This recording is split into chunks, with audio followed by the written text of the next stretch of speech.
Hey, well, I am here at 5:15. Yes, I know I'm late, but at least it's an even increment. 5:15 seems like more of an appointed time than say 5:07. You have to pardon me. I work here from home, and sometimes it's just impossible for me to pull the brakes on the freight train at precisely 5 o'clock, and I have to go over just a little bit, and make a lot of phone calls for Dr. Whimsy as her assistant. And so, anyway, I'm here. I'm here. Here we are a few days. What was it? 3 days before Christmas. Hard to believe. And I'm just going to wait for a few people to log on. That's why I'm rambling just a little bit here. I want to get at least a few people. Hey, Ward, I'm glad you're here. you know, um, we are getting ready for a huge rainstorm here. And, you hear us in Southern California whine and moan, oh, it's raining, it's raining. It's typically nothing worse than what most of you in the Midwest and the East Coast get 3 times or more a week. But this is going to be a huge storm. They're calling it an atmospheric river.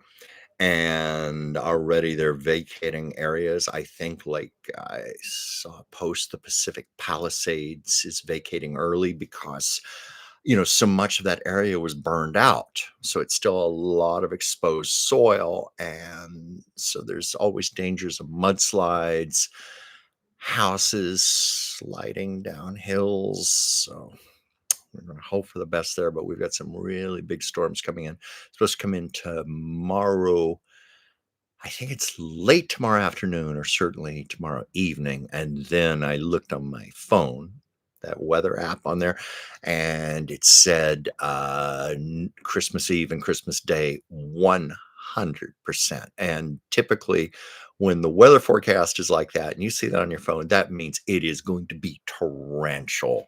Torrential. So I've been trying to get some errands done, some grocery shopping, things like that. So I don't have to go out, even turn down a Christmas invitation because I just don't want to be on the freeways, all that rain. And, for me, it's particularly not safe because I have a little Miata sports car. They're very lightweight.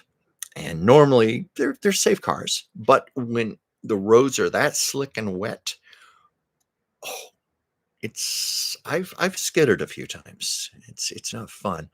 Let's see, where's some comments here? Oh, let's see. Trying to read here. Oh, Renee. Hello, Renee. Well, Merry Christmas to you too. And Lord, happy winter solstice day. Oh, wait, that was yesterday, wasn't it? You said winter solstice +1. I have been so insanely busy. I haven't been keeping up with the days of the week. I honestly, like when I was getting ready to do this live stream, any of you have done a YouTube live, you have to type some information in. I had to type my title, and I always put the date on there. And I was like, what's the date? I had to get my phone and go, oh yeah, December 22nd. I mean, that's kind of dementia when it's 3 days before Christmas and I can't think of the date, but that's how tired I am. I got about 4 hours of sleep last night. I think a lot of it is just because of stress, my adrenals. Typically, when the adrenals get taxed from stress, it's not unusual to wake up during the night, and that's exactly what I did. I bolted awake about 5:30 this morning and could not get back to sleep, and so I've been like the Walking Dead all day today. Had a cup of espresso before doing this show. That sometimes makes me a little perky and hopefully alert enough to get through this show. I don't know if I can do as long as I normally do. We shall see. Um, but I've been pushing myself extremely hard. I haven't really had time to even enjoy the holidays. Let's see here. I wish I had my glasses here. Let me show you what I have as an alternative to glasses. And honestly, the only reason I'm reaching for this is because I can't find my glasses. What do you think? My monocle. I look like Mr. Peanut or Colonel Clink, but it does help me. I go through this on Dr. Whimsy's show Tuesday and Thursday. I have these multifocal contact lenses, but anybody who's ever worn them, you have to blink and transition and find the little part of the lens that's the bifocal part. And sometimes when I'm having to read comments and go back and forth, I can't shift focus fast enough. That's why often I've just had to resort to putting on glasses. But boy, this does make it easier to read the comments here.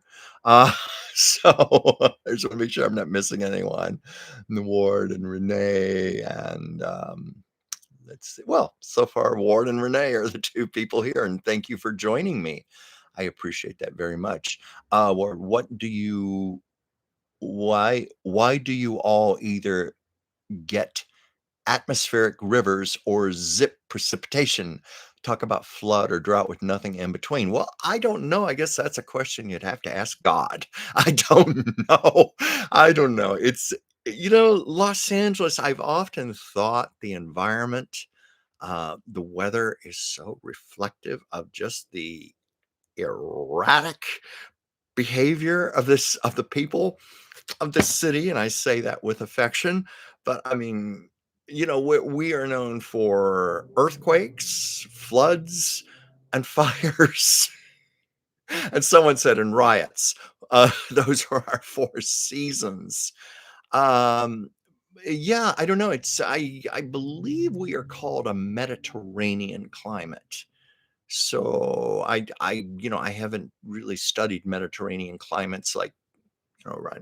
Europe, Italy, Greece, that area, if it's the same way for them where they go long periods without rain and then they get hit really hard in the winter time. But that's often what happens here, though we have had some winters that have been dry, and that's very bad because it's the snowpacks in the mountains.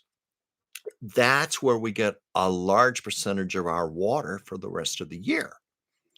And so we want rainy seasons. We want them. And for the most part, I don't mind them. I don't mind them. I'm a homebody anyway. It's kind of cozy, especially at night, sleeping with the rain pouring down.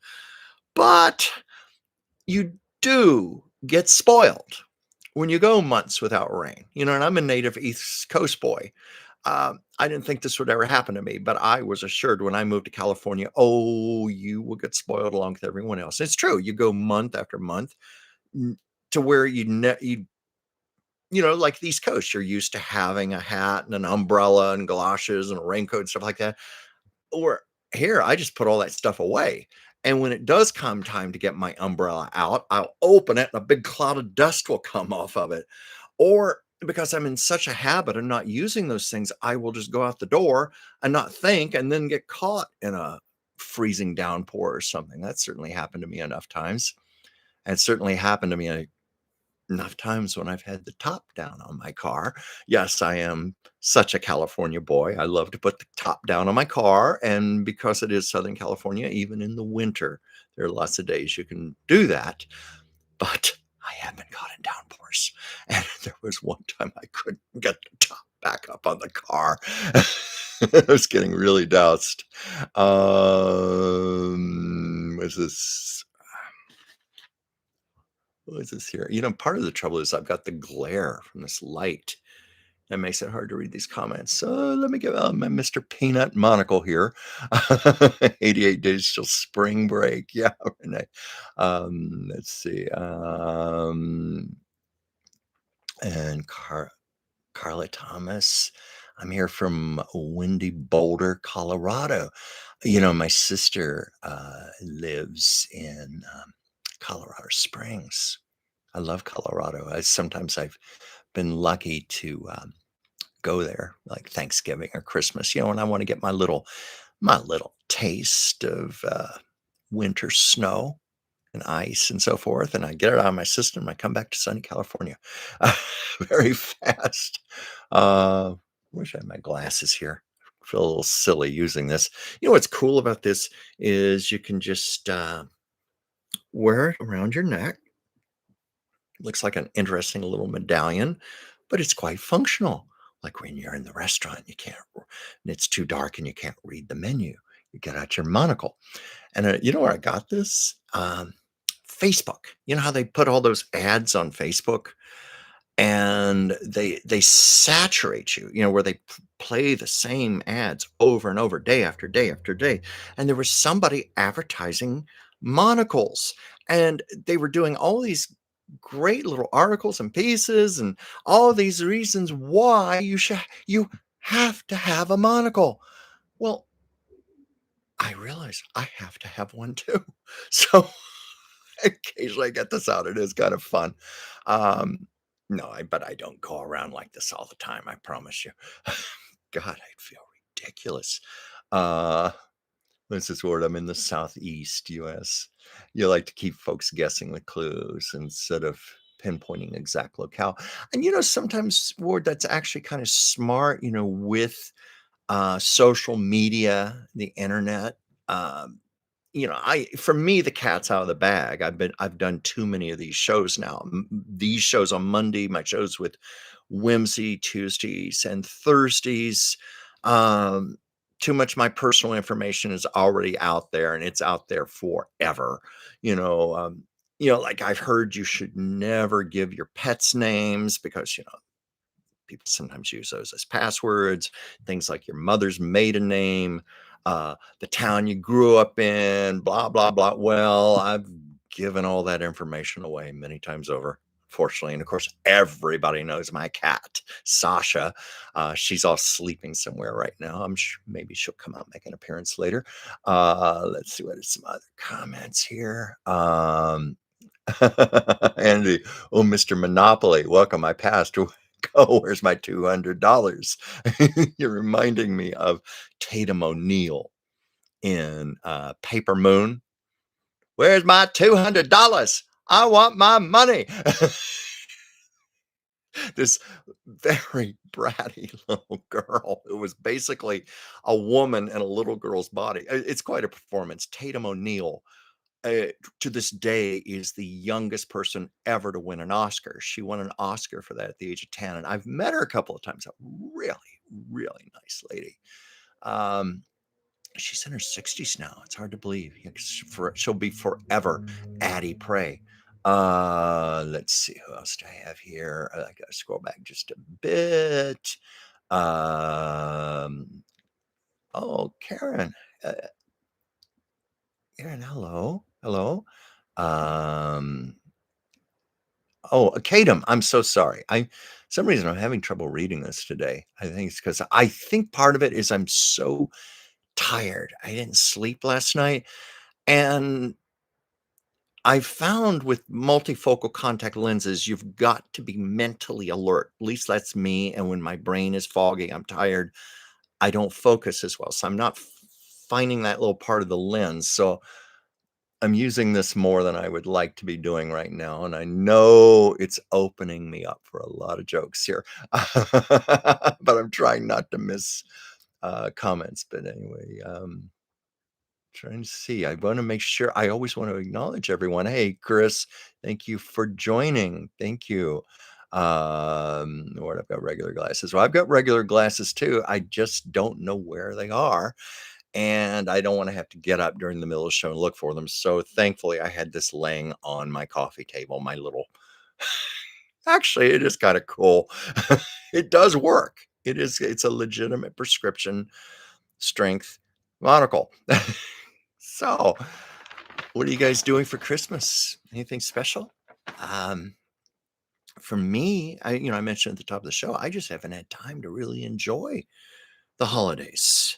And a lot of, and I'm not complaining because I'm always grateful for the work.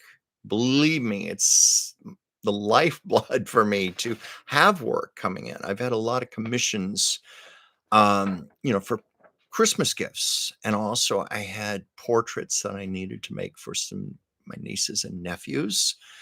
And I went on a marathon on Saturday because I had to get actually, I started it Friday night. I just hadn't had time to work on them, but I had to get these things in the mail if there was going to be any hope they were going to reach back east in time for Christmas.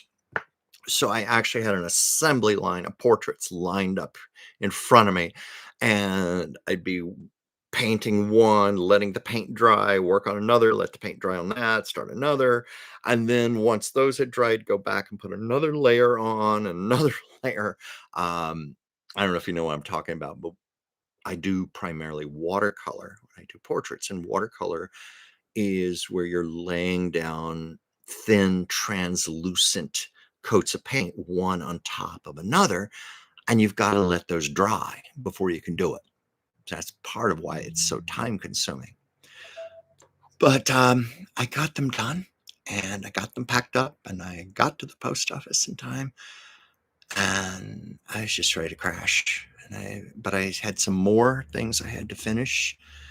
And I've got some things people have graciously said I could do after Christmas. Thank you, all of you, for that because it was just too much.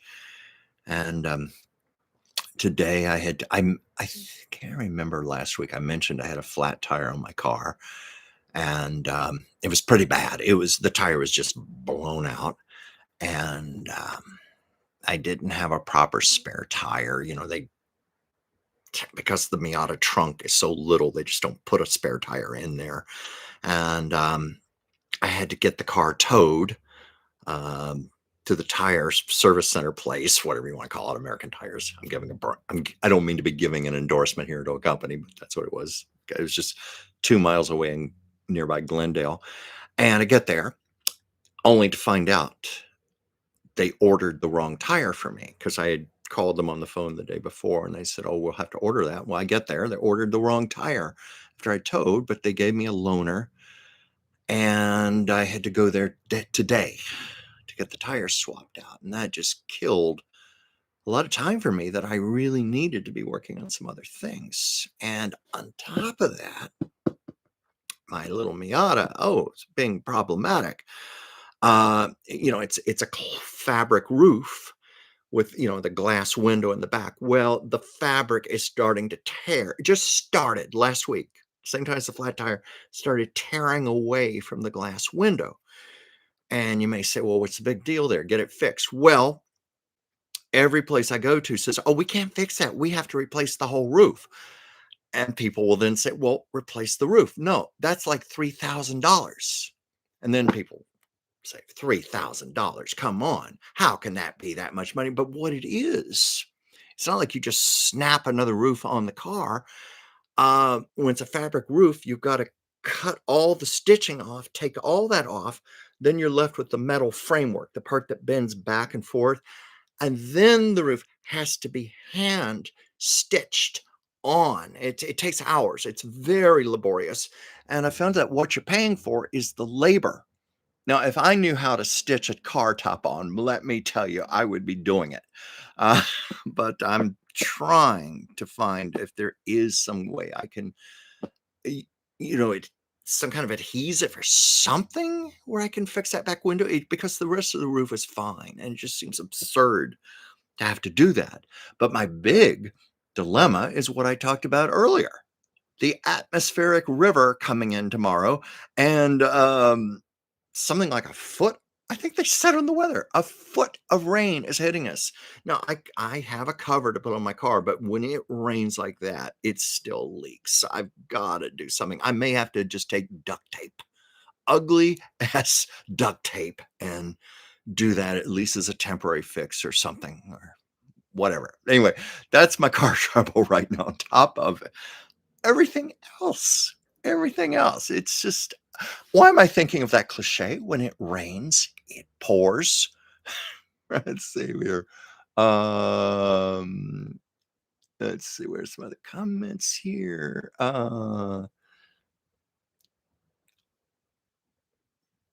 Oh, wait, award. I don't know if you said that before me or after me. Talk about when it rains, it pours. Yeah. Let's see. And hi, Sydney. Thank you for joining. And Cosmic Valentine. Thank you. I don't know if you just joined on here. I was explaining that I couldn't find my reading glasses. And this is like a little novelty thing. It is prescription, but it's just a novelty thing. I don't really use this that much, but it is kind of cool because you can wear it on your neck and in lieu of carrying glasses with you when you just need something real quick, these do come in handy. So maybe I'll use this more often. There we go. You have to squinch over. Now I feel like the what was it? The penguin, and Batman. Yeah, Colonel Clink. Yeah. Hi, Joyce. Hi, Joyce. I promise I'll get in touch with you later in the week. I don't want to bother you during Christmas, but I'll ask Whimsy all the details for the show next Tuesday. But you know, it's it's much of what you want to do. We're just hoping you'll have some really good predictions for 2026. But it's also just a chance for you to shine, folks. If you don't know Joyce Petrus, she is a gifted astrologer and numerologist, and she's going to be the special guest on the show that Whimsy and Dr. I should say, Dr. Whimsy and I are doing next Tuesday, our end of the year special. And we're going to have Joyce on there to give some predictions. And it's a chance for her to shine, and she deserves to. Um, let's see here. Sydney said the monocle is great. Yeah, it is. It does have character. You know who used to wear a monocle? Um, when I was in the health industry, we used to get a lot of celebrities. I don't know if the name Bud Friedman means anything to you. Comedy legend. He owned one of the big comedy nightclubs. I think he owned the Improv here in Hollywood, and he's the father of Pauly Shore, I think. And anyway, um, he would come in and he would have his monocle. And then he once gave me one of his business cards, and it was a caricature of him with the monocle. So he kind of makes it his trademark. Um, really needing this today. Yeah, it is a familiar name, Bud Freeman, well known in the comedy circuit. Yes, Pauly Shore's father. Um, yeah, I knew he had died a while back, died in 2022. Um, but yeah, that's one of the things. I don't really miss my work that much. Not that I didn't enjoy it, but it's just I did it a little too long, and I needed to branch out in some other directions. And it was the pandemic that made that possible for me, because it forced me out of the job. Forced me.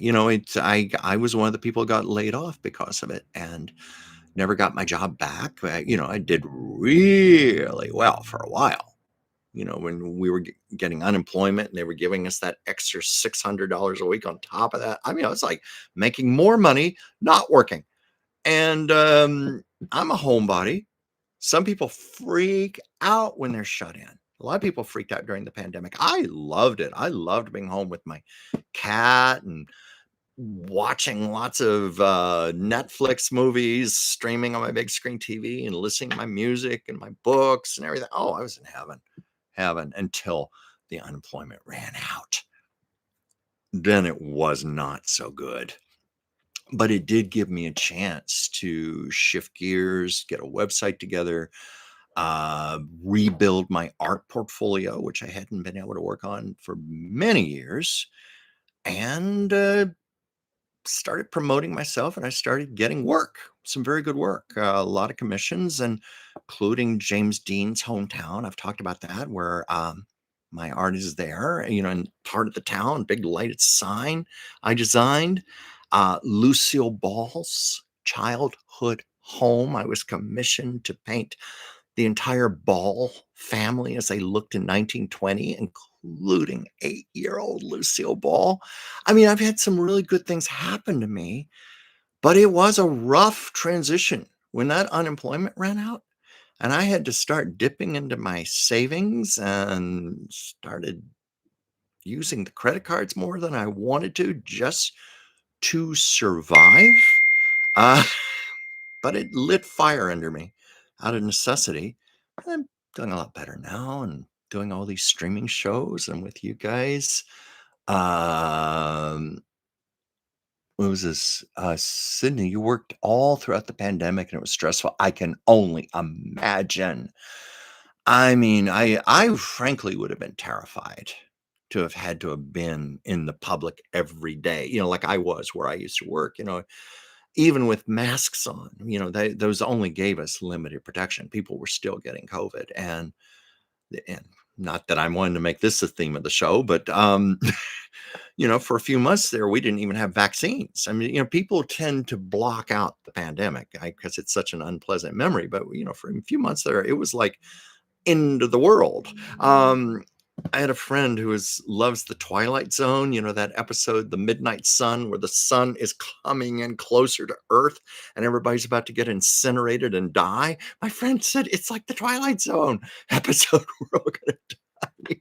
I'm sorry, I'm not trying not to make light of something like that, something so serious. But I think a lot of us, we were just living like, well, it could all end tomorrow. We don't know, hence we had people eating anything they wanted, drinking anything they wanted, sitting around all day in their pajamas. I remember Ellen DeGeneres, when a lot of the talk show hosts out of necessity had to do their shows from their homes on their laptops, not unlike what I'm doing right here. And I remember Ellen DeGeneres' first show from her living room, and she said, I'm playing to an audience of people who are sitting in their pajamas and they've been drinking wine since 9 this morning. And that wasn't too much of a joke. I know a lot of people who were doing that, and well, I'm not going to admit anything, but but yeah, it was quite a time, quite a time. But and I guess I just want to say it turned out to be the strangest blessing for me because it forced me to make a career change that I needed to do.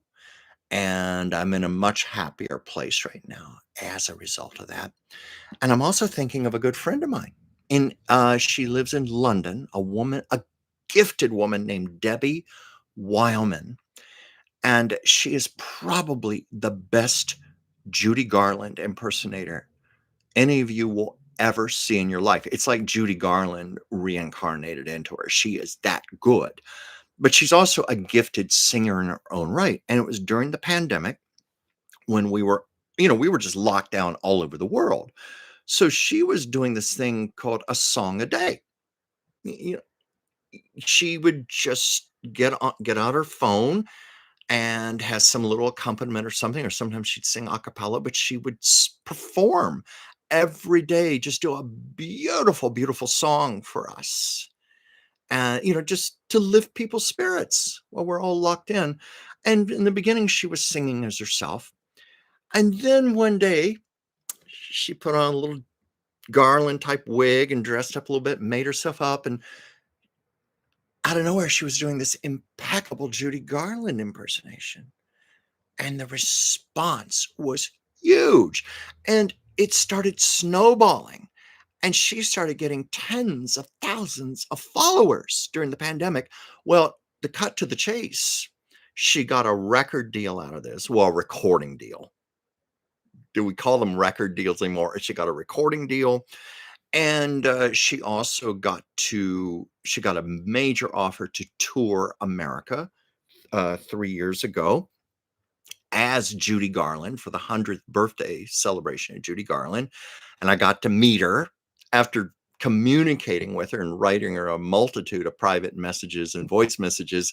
Finally got to meet her here in Los Angeles when she performed at the Catalina Bar and Grill. She saw me out in the audience, and as soon as she was finished with her show, walked straight out to me and gave me a big hug. And it was so great to meet. And anyway, she's touring the country again, doing a Judy Garland Christmas concert. And Margaret O'Brien, who I think I don't know her age exactly. I think she's close to 90 years old now. She's well into her 80s because, Margaret O'Brien, who was in Meet Me in St. Louis, the little girl that Judy Garland sings Have Yourself a Merry Little Christmas to, because that movie was 1944. So that movie was 81 years ago. And I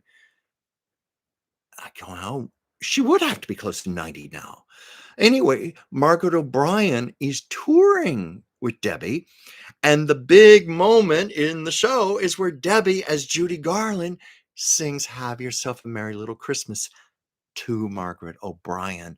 And I'm hoping I can see Debbie because she's going to be in Los Angeles and Palm Springs later this month. And she's another one. All of this happened because of the pandemic. She was a housewife.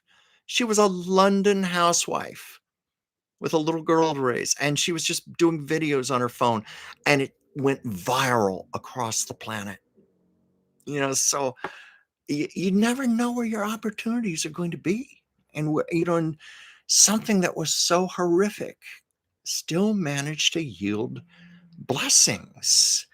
But anyway, Sydney, I guess get back to the point. I'm sorry you had to work during that. I can just imagine how stressful it was. Um, what was this Geocosmic Valentine? I miss COVID for that one reason, the money. I was exactly the same, home alone, reading my books and playing with my toys and cats. I miss it. I loved it. I got way too comfortable. Now, the one drawback, I had plans on my birthday that summer to go to Venice, not Venice, California, Venice, Italy, the Venice. That I had planned that for months. Well, I don't have to tell you, I spent my birthday sitting on this couch right here on the phone talking to friends, and there was no possible way to go to Venice. In fact, I even mentioned on an earlier show about how I finally renewed my passport just recently because I let it expire during the pandemic. Travel was just like the last thing on any of our minds. Well, maybe it was on our minds because we were fantasizing about being able to do it, but it just wasn't a reality for so long. But anyway, to your Cosmic Valentine, I was exactly in the same place as you. Where Andy, I guess Sir Chuck better not wear the monocle around Candace Burke. That's right, we did talk about that. We did. Yeah, and I did look that up again and read about it, and it's just all true. How Edgar Bergen disinherited Candace, but he left $10,000 to his wood dummy, Charlie McCarthy. And she said that Charlie McCarthy even had his own bedroom. And she grew up feeling jealous, like he was her sibling, and in fact, she even called her autobiography Knock Wood. It's kind of funny. Um, one of the people I follow on social media is Shari Lewis's daughter, Mallory Lewis. And of course, Shari Lewis, famous for that incredible doing it with no sock on my hand, the sock pop puppet Lamb Chop. Just adorable, just adorable. And Mallory, talk about the perfect person to take over for her mother.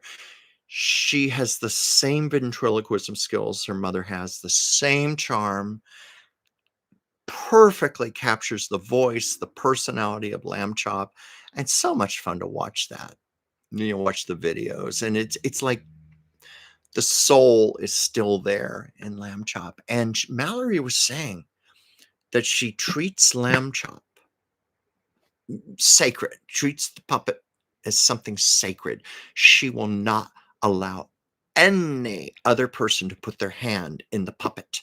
She is the only one. She said she let her son, her adult son, the only other person she's let put Lamb Chop their hand and arm into. It's that sacred to her. And she was taking questions, and somebody said, "Well, do you still have the original Lamb Chop your mother used?" And she said, "Well, let's put it this way.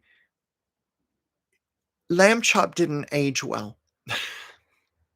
Applying the puppet had just fallen apart. Uh, but the way she said it, she didn't age well, but she's recreated the puppet.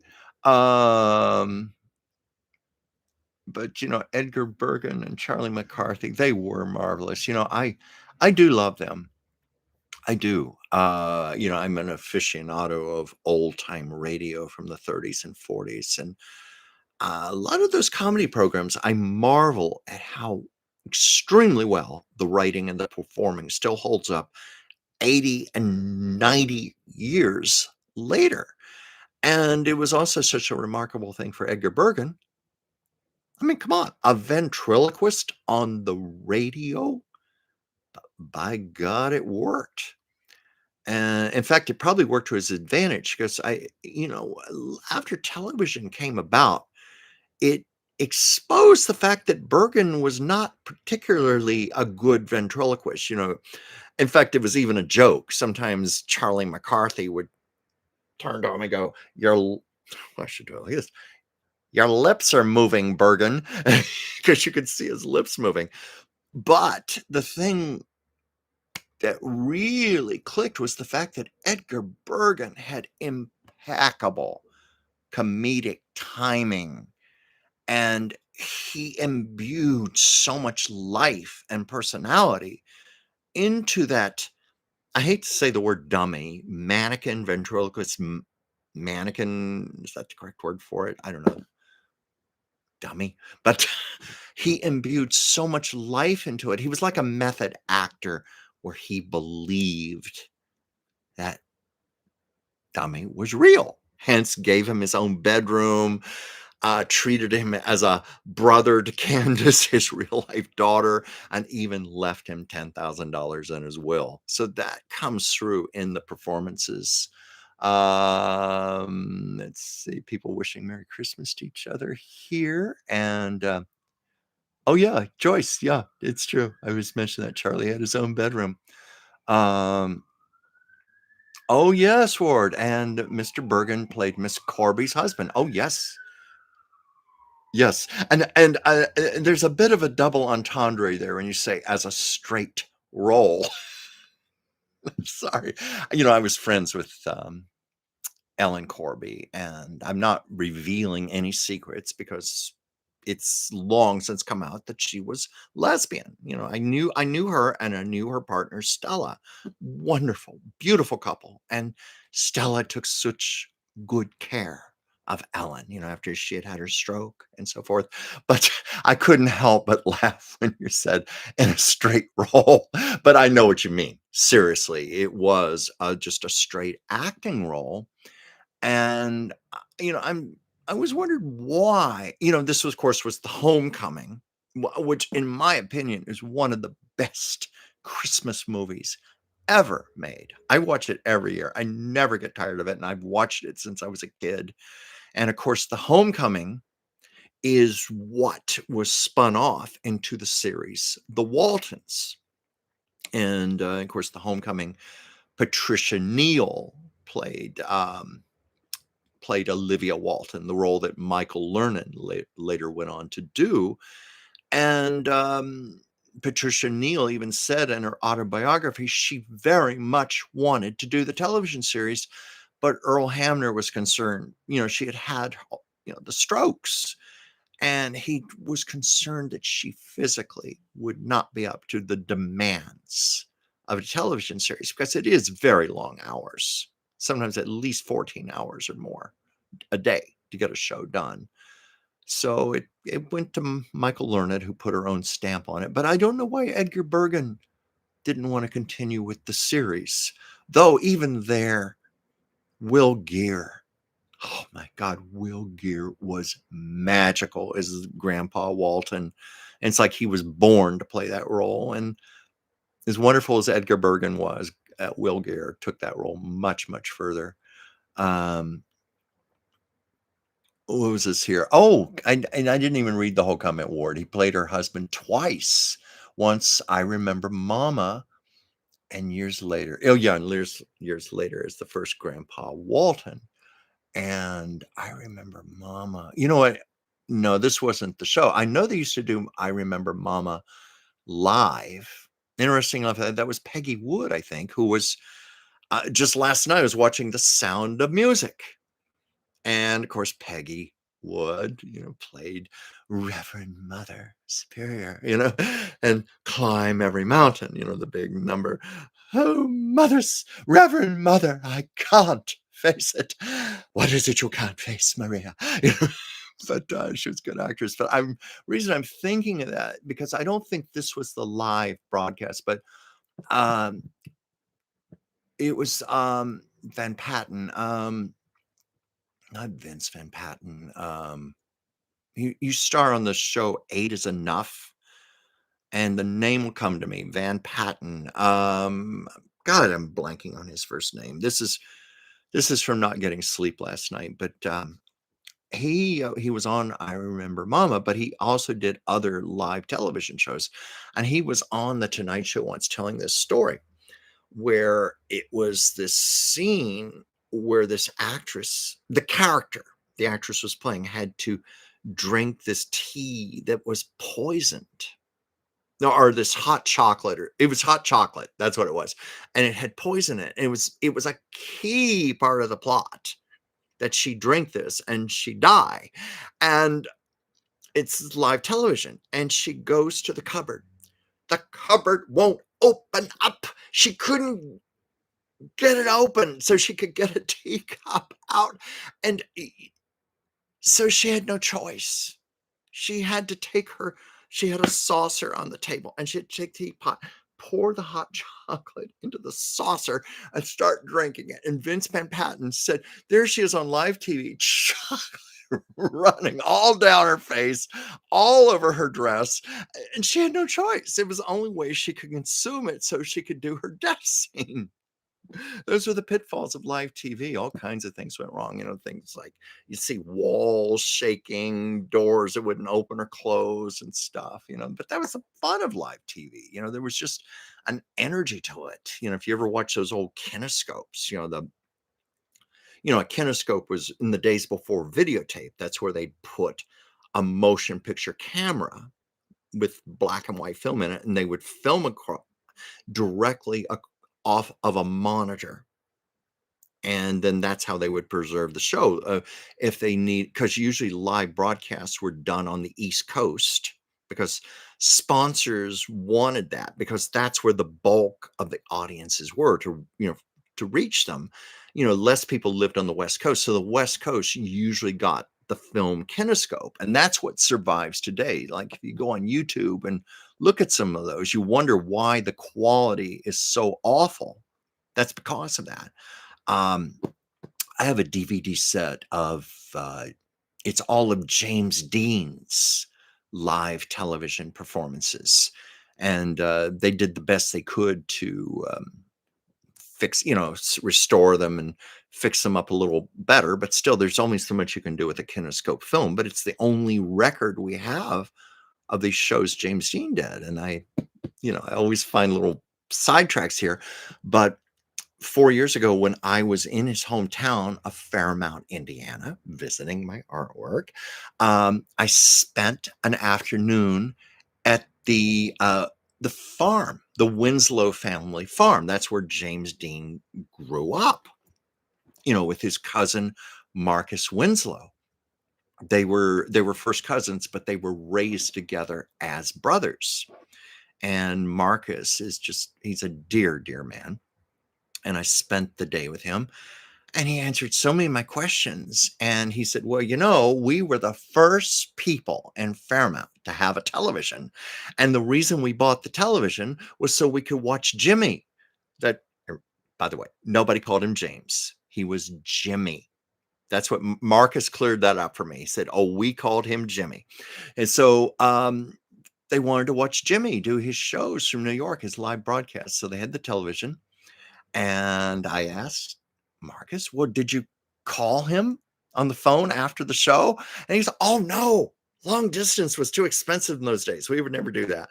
And he said sometimes when they'd be watching the shows, his mother and father, who were Jimmy's aunt and uncle, they would they'd be so worried because he would look so thin on television because he was a starving actor. So they would often send him money and help him out when they'd see him on television and like get something to eat. Uh, but where's some other comments here? Uh, wow, what was this? Geocosmic Valentine, Edgar Bergen being outed as a mediocre ventriloquist reminds me of the plot of Singing in the Rain. Oh, yeah, a little bit, a little bit. Lena Lamont and her horrific voice. But the thing with Edgar Bergen, though, he had incredible talent. As I was mentioning, his comedic timing was just unbelievably good. And, those shows hold up so well. And because so much of it was on radio, it just didn't matter.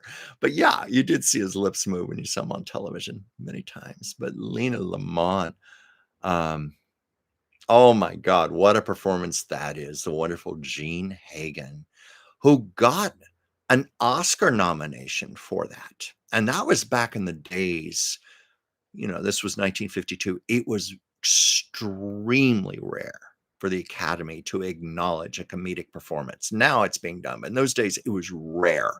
But she was so good. So good.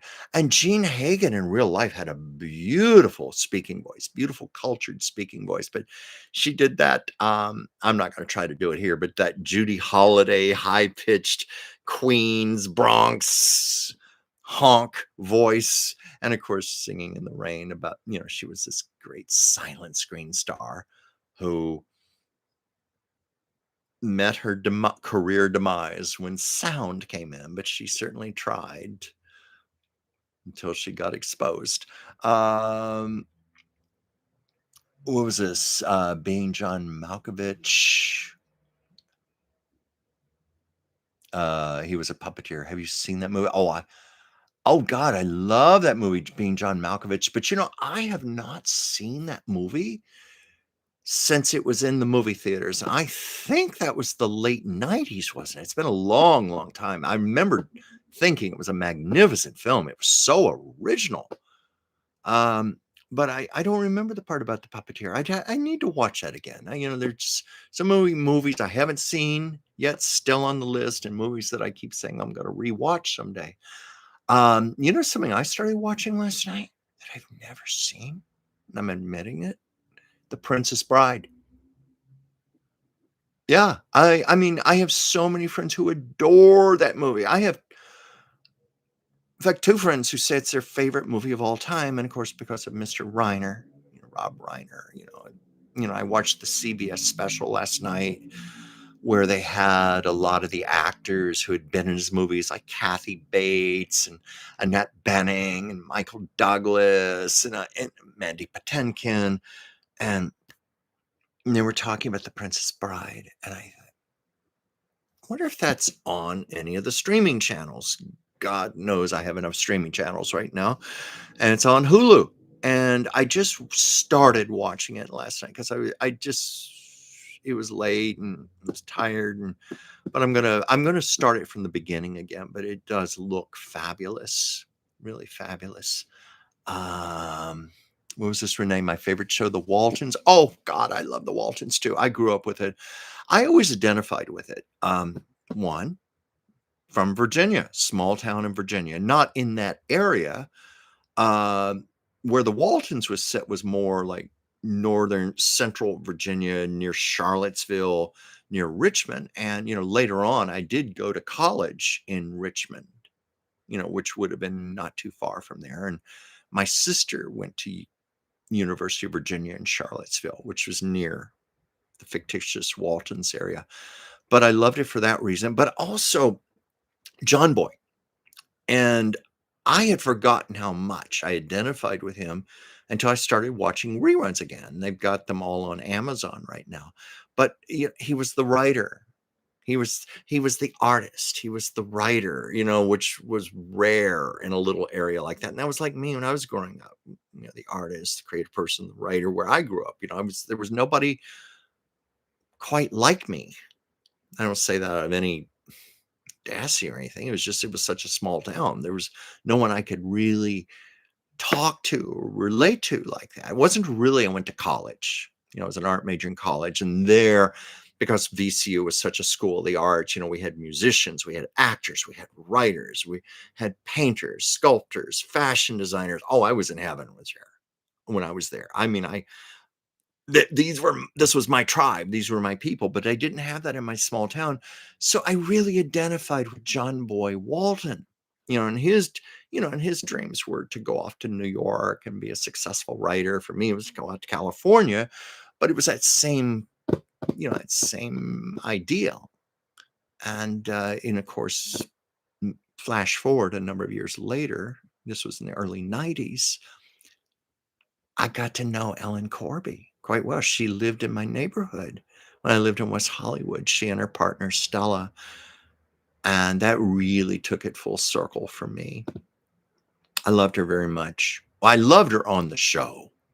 Superb actress. She won 3 Emmys. My computer there. 3 well-deserved Emmys on that show. And watching the reruns, time has been very kind to that show. It just gets better with time. The performances, the writing, because there was so much truth. There was so much truth in everything they did, everything they wrote, everything they acted. And also, Ellen confirmed this to me, but I've since seen interviews with other Walton's actors. That love you saw on the show was real. Ellen, and you may say, how did Ellen talk to me? Because she had a stroke. Well, she could talk a little bit. She still had her walker, but it was Stella, her partner, who helped her to communicate. They had like a telepathy with each other. They were so close. And anyway, Ellen was telling me how they were like a real life family. They were like a real life family. And I just saw a message from Whimsy pop in here. Um, in regards to one of our patients, but they formed a bond, the actors. And Michael Lerner was even saying, she said it was so easy to play the mother to those children and to love those children because she really did love them. And Michael Lerner also admitted that she and Ralph Waite, who played her husband on the show, she said they never let it get sexual. They knew better. They were too professional. They knew never to cross that line. But she said they were in love for real.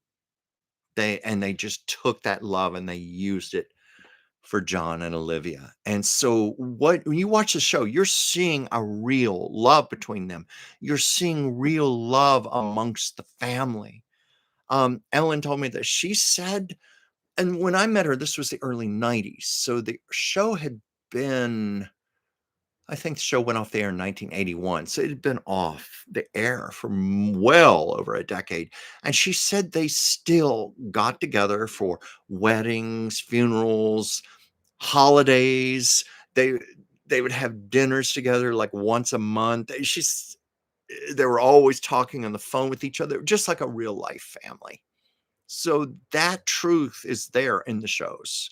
That's the kind of thing, because I studied acting with Dee Wallace, and she was always about. See, people think acting is faking. No, acting is about truth. It's about playing what's real within yourself, what's real in a situation. And Dee always said to us in class that when you have truth like that, that's just organic and present, that's gold. No amount of money in the world can ever fake that, because you can never lie to the camera. The camera picks up on all of that. So I guess that's what I'm trying to say. I'm sorry to make it so overblown, but that's why the Waltons just gets better and better at time. And I think 100 years from now, it would still play well. Let's see here. Where's some other comments? Ward, Mr. Bergen was more resigned and passive as grandpa, while Mr. Gere was such a force of nature. He virtually personified Walton's Mountain. Yeah, I agree.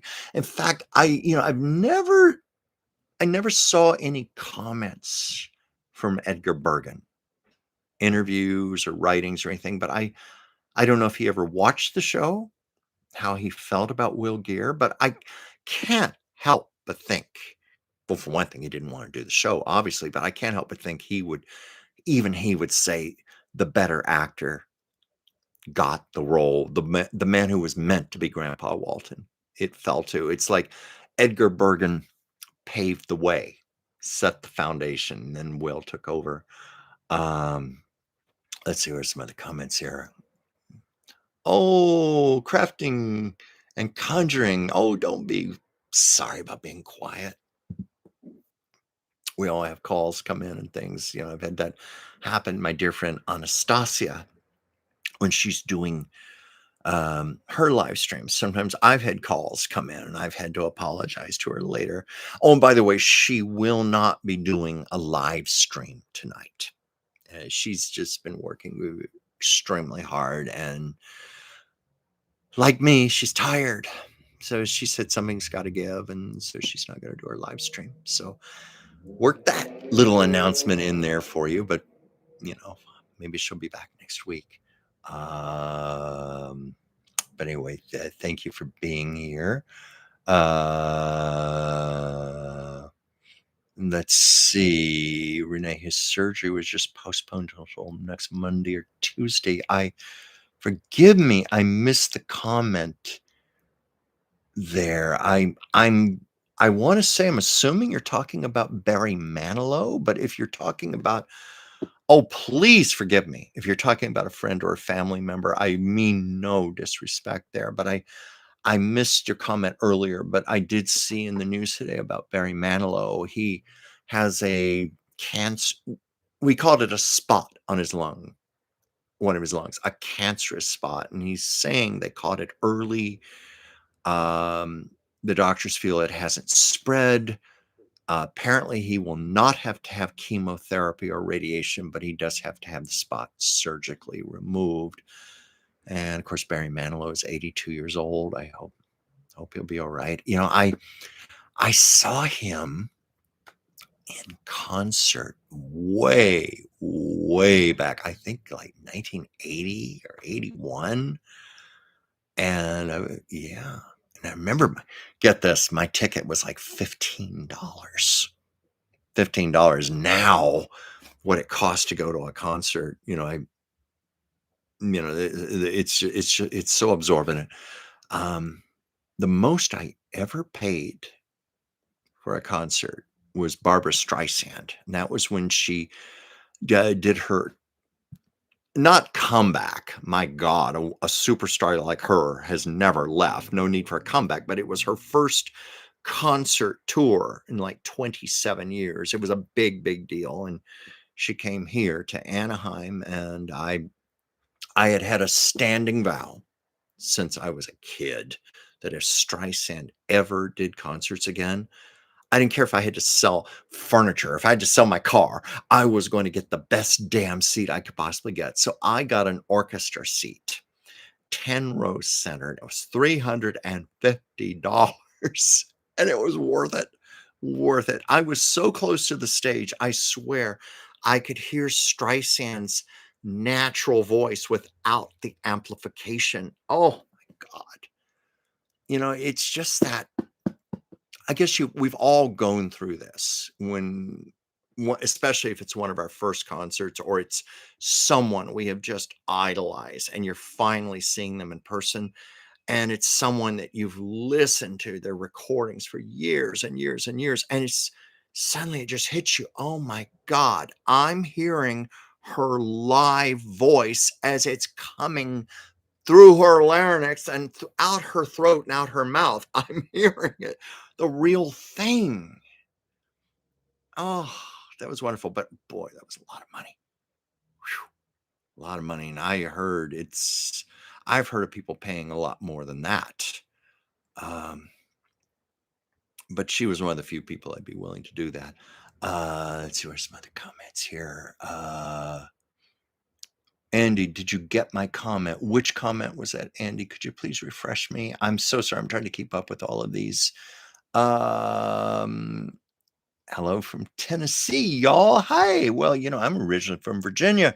So we were neighbors at one time. I've been to Tennessee a number of times, especially the Smoky Mountains and Gatlinburg, before Dollywood, which I think is what, Pigeons Ford? if I'm not mistaken. It was there long before Dolly Parton built her theme park, though I have met Dolly here in Los Angeles. Sh God, what an incredible lady. She doesn't disappoint. She's everything you would expect her to be. Everything. Just so warm, so friendly. And I guess some of that comes from being from Tennessee. Let's see here. Sir Chuck, as per CBS Evening News, Mr. Manilow says his post-operative therapy will be chicken soup and I Love Lucy. I did hear that. I heard that on the local news here today. And believe me, chicken soup and I Love Lucy, that's a strong combination.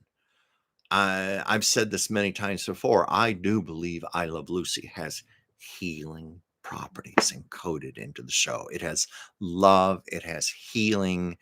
There's something higher above in I Love Lucy. I really mean that sincerely. I mean, you've got these nearly 75-year-old black and white films, and they are just so alive. The energy just dances off of them. And more than a few people have said to me, I Love Lucy is therapy for them. Dear friend of mine uh, who nearly died from breast cancer, and she went through grueling chemotherapy sessions. And she said the thing that got her through that, I Love Lucy. She just kept I Love Lucy on all day long watching the shows. Other people have said to me, sad, end at the rope, ready to give up, put on I Love Lucy, and they're okay. It's a blessed show. Um, in fact, that does tie in with something I was going to talk about because more often than not when I do the show, it's very free form. But I always think, well, I better have a few things planned to talk about. And I got an early Christmas present, and I haven't had time to really look through it. And I think I'm going to save it for Christmas Day, but it is Lucy and Desi's love letters to each other. Lucy Arnaz assembled all of this together. You can see, well, I don't know how well you can see it, but she's reproduced all the letters in here, that the telegrams and the letters they wrote back and forth to each other. And Lucy and Desi wrote voraciously to each other because they met in Hollywood making Too Many Girls at RKO Studios. Told that story enough times on here. But then Desi had to go back on the road performing with his band. And Lucy, of course, was here in Hollywood. God, this book is incredible. It's hard to resist not opening this up and looking through it. But she was here in LA at the movie studio working, and he was on the road. So over the course of the next 5 months, they ran up a fortune in long distance, not unlike today, where we get typically free long distance with our phones. In those days, it was very, very, very expensive. I think she said they ran up thousands of dollars, long distance phone calls, but they also sent a lot of telegrams, letters to each other, and they kept them. They kept them. And now here it is all gathered together in this lovely book. And I can't wait to start looking through it. Lucy and Desi were, in my opinion, soulmates. They were twin flames. They reached a point where it was too much for each other. They couldn't stay together, but yet at the same time, they couldn't be apart either.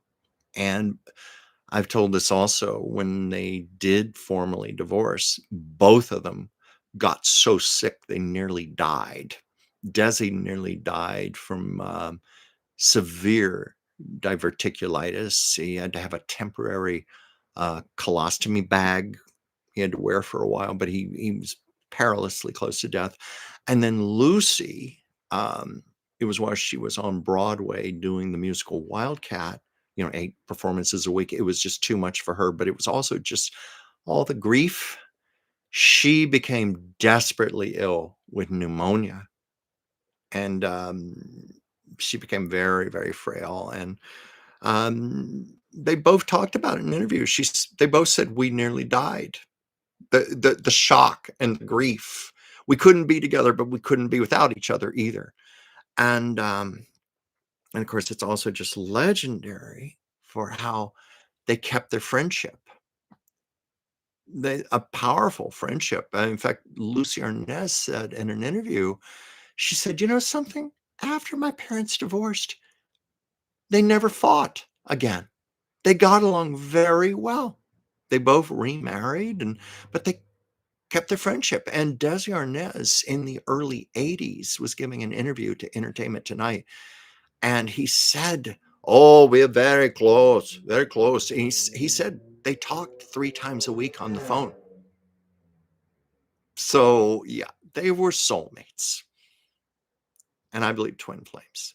That's why it was just so devastating for them to be pulled apart, but what they created out of that powerful love they had for each other, this incredible body of work called I Love Lucy, and truly the only reason that show was created, because he was on the road, she was here in LA and in the studios, and so they had to find a way to be together. And so they both compromised big time. They took major gambles. Desi gave up his touring on the road. Lucy gave up her film career so they could do this TV show. It was such a gamble. And they really had no big expectations. Lucy said she thought they would do it for a year or two. So she wanted them to be together so they could have a family. They could start having children. They could hopefully save their marriage. And um, she said Lucy said this. She thought the films of the show, they'll be good home movies for our kids. We'll get them out at birthday parties. We'll play the shows for them in later years. Never mind. That show went on to become number one, became a juggernaut of television. When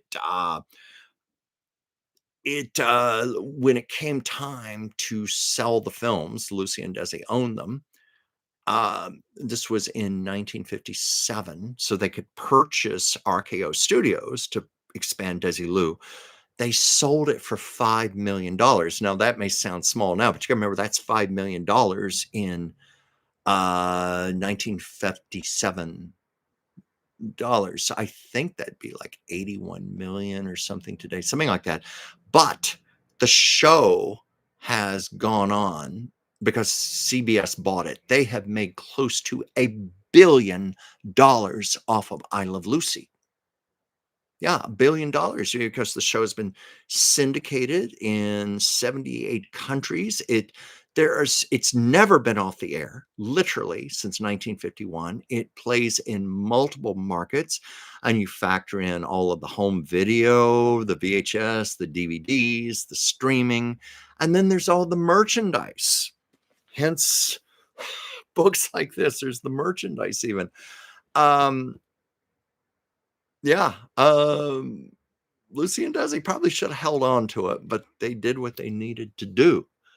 Um, but I guess I'm just trying to say that out of that powerful love they had for each other, they created this powerful gift for the whole world. And so I'm going to really look forward to this. Oh my God. Yeah, you can get it on Amazon. I looked, it's on sale right now. They have it marked down, I think 30%. But anyway, I was going to say, because all of their love letters were saved in this box, I have my mother and father's love letters. I do. And I got the idea for the cube, Gloria Vanderbilt. It was a documentary. No, not a documentary. It was I don't know what you call it. It was something on HBO she did with her son, Anderson Cooper. And she was an artist, and she pointed to this lucite cube with these love letters tied up with a ribbon. And she said she bought the bundle of love letters, never read them, just bought the letters sight unseen. I think from an antique store, and she got the idea of just turning it into an art piece in the cube. And I thought, well, I'm going to do that with my mother and father's love letters. So I have them here, have the energy of them. And, I haven't read too many of them, because, it's private, but just a few. Like I wanted to read the letters from when they were first married, that type of thing, and leading up to it. And, because it's very interesting. A letter has a lot of energy in it, the handwritten letter. And it's like a photograph of a moment in time, the energy of that person at the time they were writing the letter, what they're talking about in the letter. It's all captured. And it's really the only way, because other than some still photographs, it's the only way that I have of really knowing my mother and father when they were in their 20s and they were young, and also when they were in love. Because, to be honest, I don't think my parents were in love later in life. They were together for 61 years, but it was one of those, like, stick it out to the bitter end 61 years. When I was growing up, I never saw any real love or affection from them. They were usually at each other's throats, frankly, fighting. So that's why the love letters have particular meaning to me, because it's a documentation. It's proof that at one time they were in love. It's all captured there. And that's even true with these letters from Lucy and Desi. Let's see, I should get back to some comments here. Oh, yeah, Ward, you were saying that sounds like a book that would be perfect treat on Christmas morning with sipping hot cocoa while in pajamas. Well, that's one of the reasons why I haven't opened it up. As you saw me here, I was opening it up for the benefit of you guys, and I was like already like, oh my God, this is wonderful. I can't wait to go through this. But I think I am going to save it for Christmas morning. Let's see. I told the story. I was in Lucille Ball's first home on Ogden Drive, 1344 North Ogden Drive, West Hollywood, California. Sure, the owners of the house now are not too happy of me giving that out, but it's public information. It's on the internet. But it was the house that Lucille Ball and her brother Fred rented in 1934. She came out here in 1933. Fred came out about 6 months later, and they pooled their money. Lucy working at the studio and Fred working at a nightclub, and they saved the money so they could bring the rest of the family out here. And they rented this cute little house. I've been in that house. I've told this story before. But when I was sitting in the living room, the lovely, lovely lady who owned it at the time, who was so graciously generous and kind with me to let me walk through the house and explore. And we were sitting in the living room talking, and I said, this living room is where the family got the phone call from Lucy in New York saying she had just married Desi. So I thought that was kind of cool. Let's see what else here. Kelly Jakowski. Oops, my battery needs charging. I hope all of you have a wonderful Christmas. Well, we wish you a Merry Christmas too. Andy, or did he see my comment about the name he was asking about? Well, Andy, I said to you I didn't see the comment, and I asked you if you could please repeat it. Maybe you did this later. Oh, it's true. I recall reading a letter Mama wrote her younger sister Mayana was carrying her firstborn child, and Mama related how cool it was when she first felt having her own child. Isn't that great to have that captured in a handwritten letter? I don't know if I can find it here. Hold on just one second. Oh, heck. Okay, I'm not going to waste time looking for it. I was going to hold up my Mont Blanc fountain pen, which is one of my treasures. I Still love cursive handwriting. I love handwritten letters, and basically that makes me a dinosaur.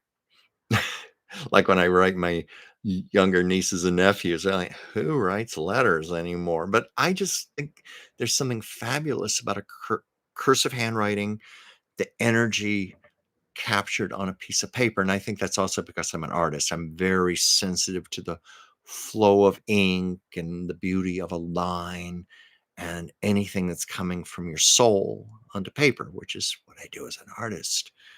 Um, but a lot of people don't see it that way. And I have to admit, even um, I'm relying a little more on typing too, because I can type fairly fast. I certainly would not be good enough to be a secretary or anything, but when I say fairly fast, I think last time I was ever checked, I could type between 70 and 80 words a minute, which is okay, but it's enough to where I can think and write. And sometimes if I'm really in the moment and I don't want to lose stuff, I'm thinking very fast, I do have to resort to my keyboard and typing. Now, the fact that I type, say, 70, 80 words a minute, what does that say about my mind, my mental acuity, how fast my brain works? Um, an example of that, and I do this on Dr. Whimsy's show, and Whimsy has really been after me to do more of it on this show, and maybe one day I will. Um, I do channeled messages. We do more psychic readings on her show, cards. I do channeled messages, and I was even reluctant to do it on her show because Whimsy and I go back years. We used to work together here in LA, and she's a gifted psychic. She's a fabulous naturopathic doctor, one of the best in the world as far as I'm concerned. Brilliant, brilliant. I highly recommend her. If you need a naturopathic doctor, please get in touch with me. I'll get you the information, hook you up. But she's also a professional. Um, she's a medical intuitive, and she is a tarot reader, and she specializes in heart-centered remote viewing. Anyway, she assured me I had the ability to do this. And I just said, Whimsy, I don't know if I want to go publicly on a live show and have people saying, oh, you're a fake and calling me a nut and all that. Well, that never has happened. Never has happened. It's actually gone over very well. And I've done private readings for people. Maybe next year, start doing it on here more. But anyway, my point being, when I'm receiving a channeled message, much as I like to handwrite, sometimes it comes in so fast, I just have to get out the keyboard and just start typing so I don't miss anything. I wish I could find my fountain pen here. Darn it. I know it's here, but I'm going to have to spend too much time looking for it. It's not worth it. I don't want to hold up the show. It's really beautiful. It's a limited edition Mont Blanc fountain pen. It's F. Scott Fitzgerald.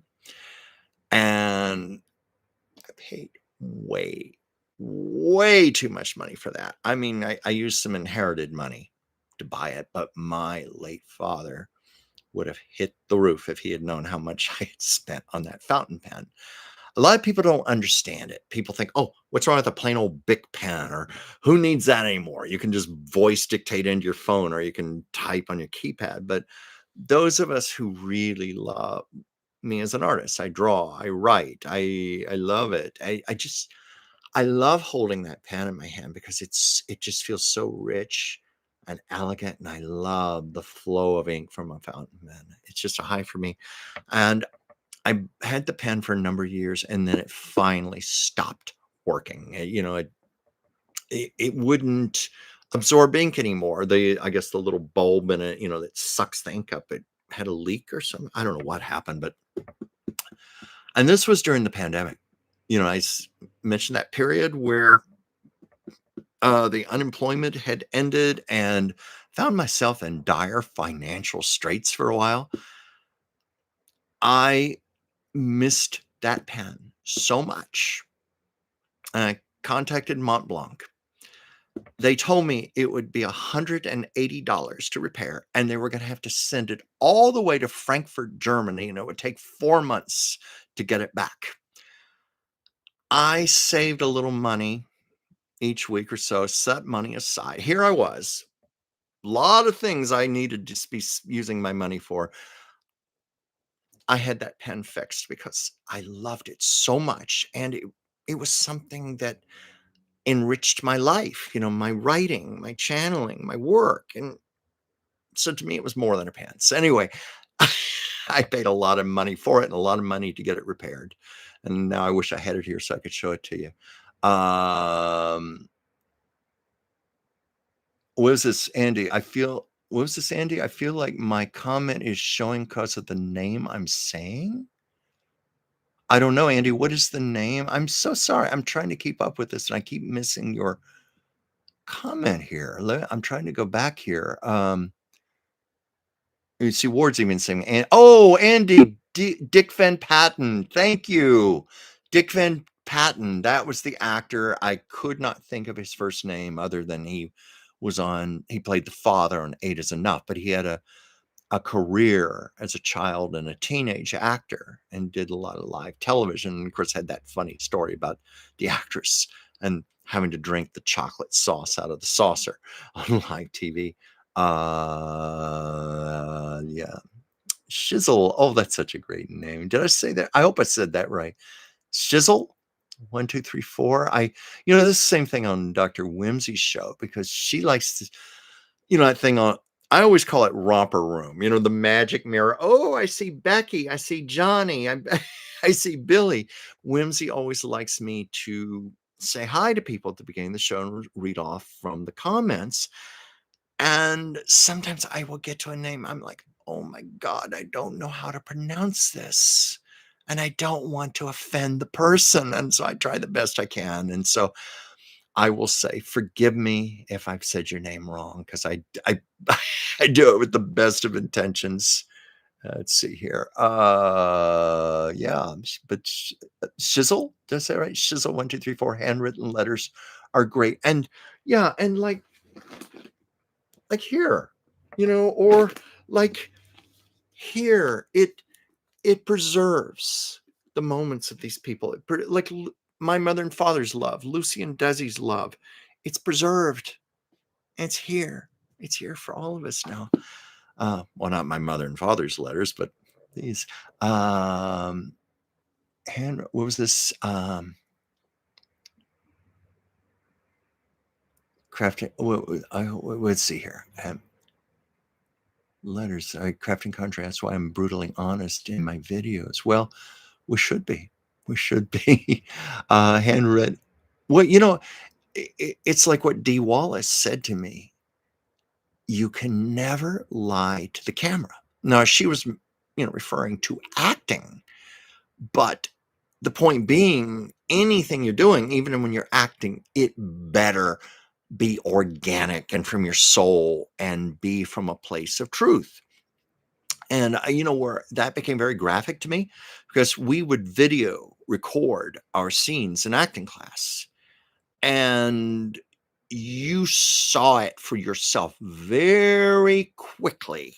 If you were not 100% in the moment and 100% in the truth, it looked so embarrassingly bad on camera. It was like where you wanted to crawl under the floor and hide. You were so ashamed, but it was a great way to learn.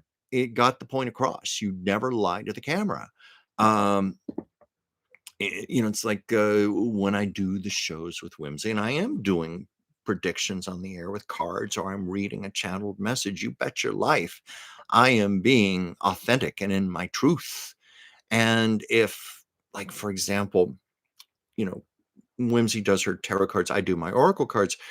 If I'm not getting a clear answer, I will say it. I just will say it's not coming to me. The answer is obscured, or I'm getting bits and pieces. I just say it for whatever it is, because I just know you lie on camera, people are going to pick up on it. That's what Dee Wallace said. She said people may not in the audience, they may not consciously get it, but they get it here if you're not telling the truth. So yeah, be honest in your videos.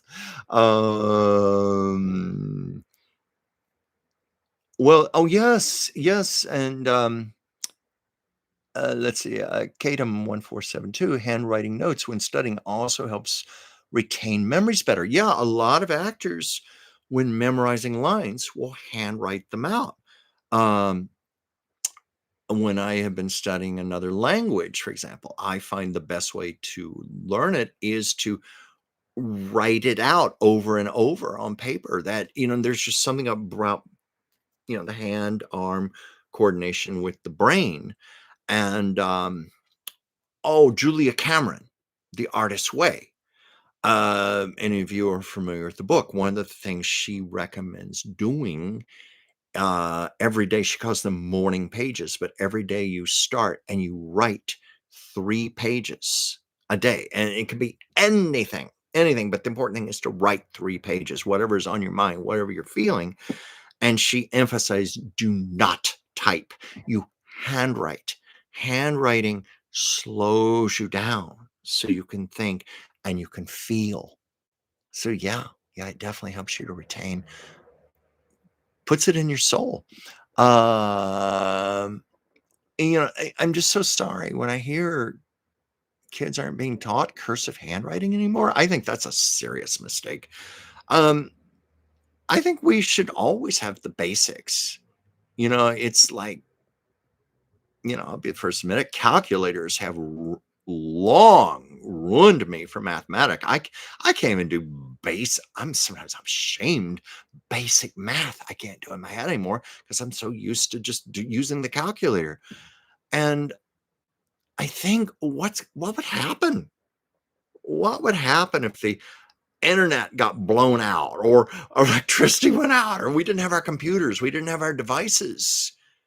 And we don't have these basic analog skills of being able to write things down, to be able to just do simple math, things like that. I, I, I really hope schools start teaching it again. Well, I don't know. I mean, yeah, I'm not speaking authoritatively here. I don't know what is being taught right now. I hear a lot of schools don't teach it anymore, but maybe I'm wrong on that. And I've heard of a few schools that dropped it and then they added it back to the curriculum again. Um, but it has been said that the upcoming generations are, well, like these wonderful letters in here, will not be able to read them. They're not going to be able to read cursive handwriting. It's it's kind of like I've seen videos where you show teenagers a rotary dial phone and they have literally no idea how to use it. Huh? You spin this wheel around? It's not, you know, people my age, we know how to use a rotary phone for God's sake, but it's not, but it's obsolete. People don't know how to use them anymore. Um, what was this here? Ward, alas, with my handwriting, cursive writing is a curse. Well, a lot of people, my sister was telling me this. She said she rarely writes in cursive anymore, and her handwriting has gotten so bad now. You know, you know, for me, it's to me, it's like an art. It's an art to itself. There's like a romanticism to handwriting, and by that I don't mean the obvious romantic love, but I mean it was like I've always thought back to the time I went to a winery. It was a wine tasting tour, and I was talking to the person who, of course, grew his grapes and did everything, made his wine there, and it was very old fashioned the way he did it. But he said it's the romance of making wine. And so I always think of it that way. It's like the romance of handwriting a letter. And I still think a handwritten thank you note is especially powerful, because it says to the person, I took the time to do this. Your gift meant that much to me that I took the time to write something out of my soul to you on this piece of paper. Princess Diana was very good about that. I read that she would whenever she would go to a party, when that was for her, that was like probably several times a week, before she would leave, she would have her thank you note on her desk, her pen, her stationery, and everything sitting there waiting. And she said the first thing she did as soon as she got home, she before going to bed, before taking her makeup off, undressing, she'd write her thank you note while everything was still fresh in her head. Class. Let's see. What are some other comments here? How long have I been on here? 6:45. I'm going to sign out soon. Um, what was this, Andy Chuck? What's Tommy Smothers brother's name? Yeah, Dick Smothers. That was his name, Dick Van Patten. Yeah. Um, oh, crafting and conjuring. Forgive me that I said that I didn't know because I hadn't seen your comment before. And I didn't mean that as a slight. Oh my God, your husband is having open heart surgery. Well, everybody, let's include her husband in our prayers tonight, and let's trust everything goes well. Everything goes well. Oh my goodness, to have to do that before Christmas. But we wish you and your husband well. What was this next comment here? Joyce, I have a box of love letters. Oh, I don't want to go into all your privacy, but I know what those are. Oh, I bet those mean a lot to you. I'm glad you kept them. Um,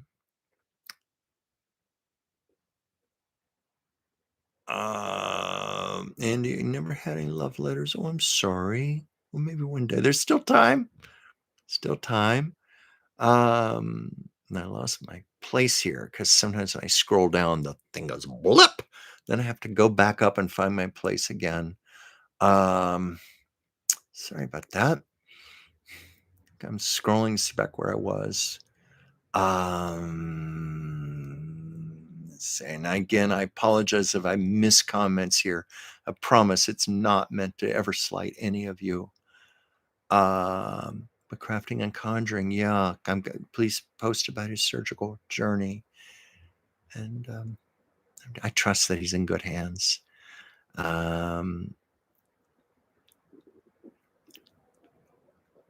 Let's see. Yeah, but anyway, yeah, you're mentioning Barry Manilow now.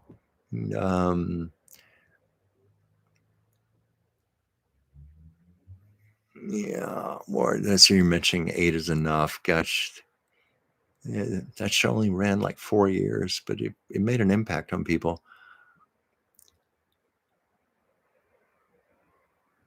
It was this, and Andy Romper Room was not done in Illinois. The show was originally recorded in Baltimore, Maryland, and local versions were produced in various cities across the United States. Yeah, I knew they did local versions. It was like a franchise all over the country. In fact, I don't think Robert Room is on anymore. I don't know. I doubt it, but I always think of that magic mirror, that invasive magic mirror.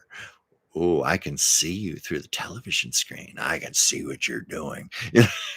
It's almost like Santa Claus. Even that's a little creepy. He sees you when you're sleeping. He knows when you're awake. He knows if you've been bad or good. Yeah, otherwise you'll get a lump of coal and a switch in your stocking. Now, some people I know would be fine, might be okay with getting a switch in their stocking, but anyway, we won't go there. I was thinking, Anastasia and I, we get very irrelevant with each other. We haven't done a show together for a while, but anytime any of you have ever seen us together, we get pretty crazy. But we've gotten raunchier than we probably should. Anyway, today we I was sending her some naughty Santa Claus cartoons and pictures. I won't mention them here. Pretty R and X rated, but that's our humor. Um, no, I'm not gonna say it. I'm not gonna go there. Not gonna go there. Like to. Uh, let's see. Let's see here. Still learning. We qualified for nationals in Indianapolis. It was a fun routine. Oh yeah, Joyce, yeah, with your synchronized swimming. And I've been to Indianapolis. I, of course, was 4 years ago. As I mentioned, I was in Fairmount. Oh wait, Indiana. That's Indiana, not Indianapolis, but they border upon each other. So I wasn't far from there because it's all in the area and also near Chicago. Um, what was this, Sandy? I see there was an Andrew Zuckerberg who was on Romper Room. Yeah. Uh, Never was on Romper Room, but I was on the local Bozo show.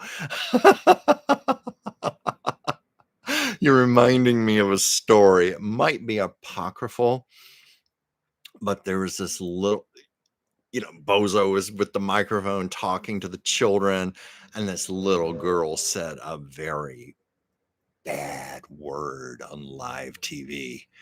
And supposedly, as the story goes, the clown said, Bozo the clown said, "Oh, that's a bozo no-no." And the little girl said, "Cram it, clown."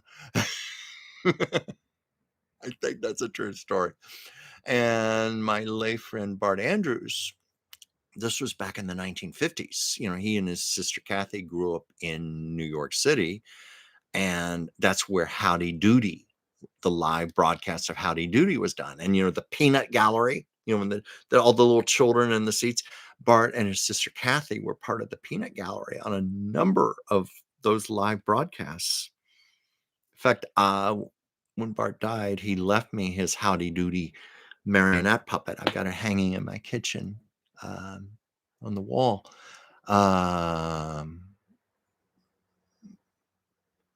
Let's see.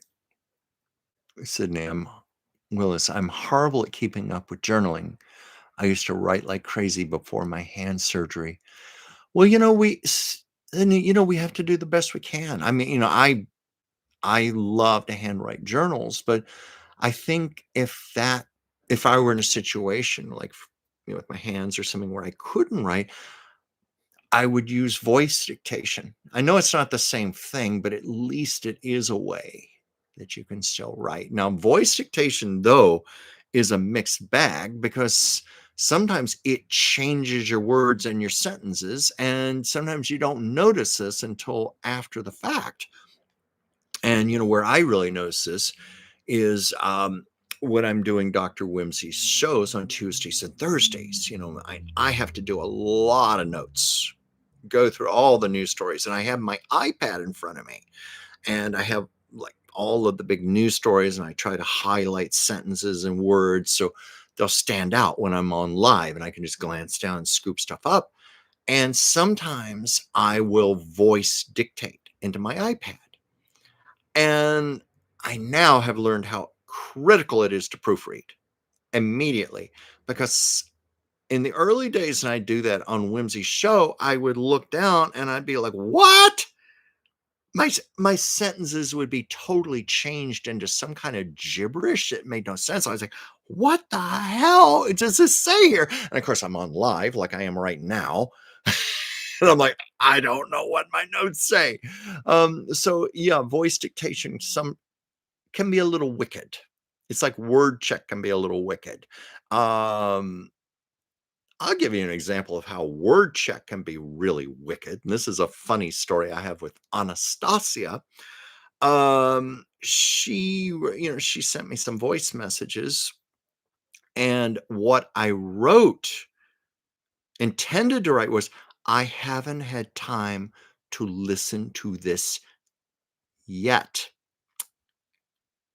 Word check changed the word yet to a word beginning with an S and an H, SHIT. and I almost hit the send button. I haven't listened to this shit. And I was like, oh my God, I almost sent this to Anastasia. And it was so bizarre. And it was so funny. I took a screenshot of it. I corrected the sentence and sent it to her. And I said, now you got to see this for yourself. Otherwise you wouldn't believe this. And Anastasia said, oh my God, I wonder how many marriages and friendships get broken up because of word check. It was so offensive.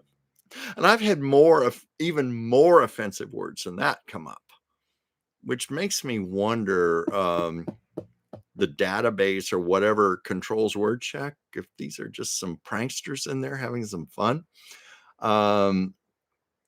Let's see here. Andy, you said you love cursive. Also, Ward, I've seen videos of teens who have zero idea of how to use the yellow pages.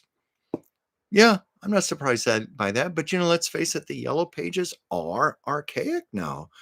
I don't know if they're being printed anymore now, but I know they were being printed far longer than they needed to, because my apartment building, this apartment and the one I lived in before, there would always be this big stack of yellow pages books delivered by the mailboxes, for everybody to take a copy.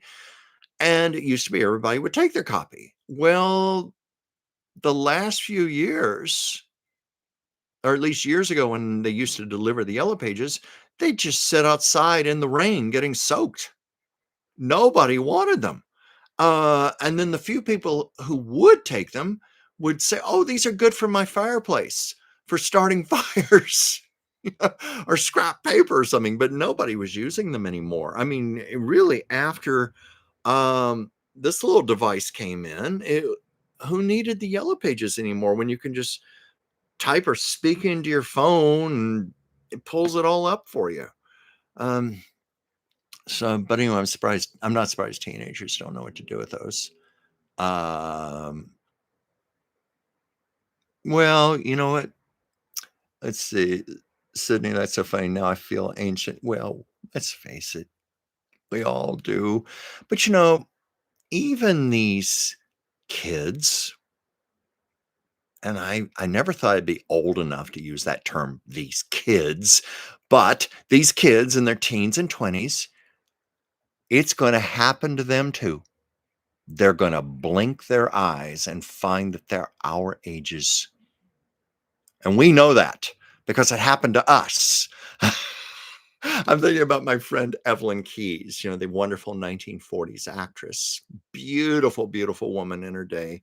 Beautiful older too, but really a knockout in her youth in the 1940s. And she was telling me how she had been away from Hollywood for a number of years, and she moved back in the 70s. And she was at the pool side at the Beverly Hills Hotel, and she saw all these beautiful young blonde things in their little string bikinis cavorting about by the pool and looking so gorgeous and young and sexy. And Evelyn just sat there and thought, it's going to happen to you too. So it's okay to feel ancient. You know what? It means that we've lived and we're still alive. What was this, Andy? Mom loves my cursive handwriting. I was even told I write like a girl, and it was a girl who told me that in high school. Well, just means you have beautiful penmanship. Beautiful penmanship. Something to be proud of.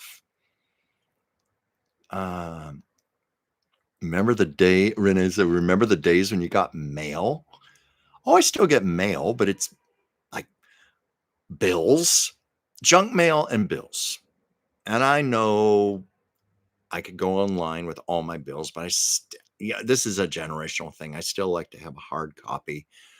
So I still get my bills mailed to me, but there's still a lot of junk mail. And it's such a waste of trees, of resources. I mean, because I know in my apartment building, we have a waste basket by our mailboxes. All that stuff goes right in the waste basket. Of course, it does get taken to be recycled, at least where I live, but it's just, God, nobody looks at this stuff. It's just so pointless.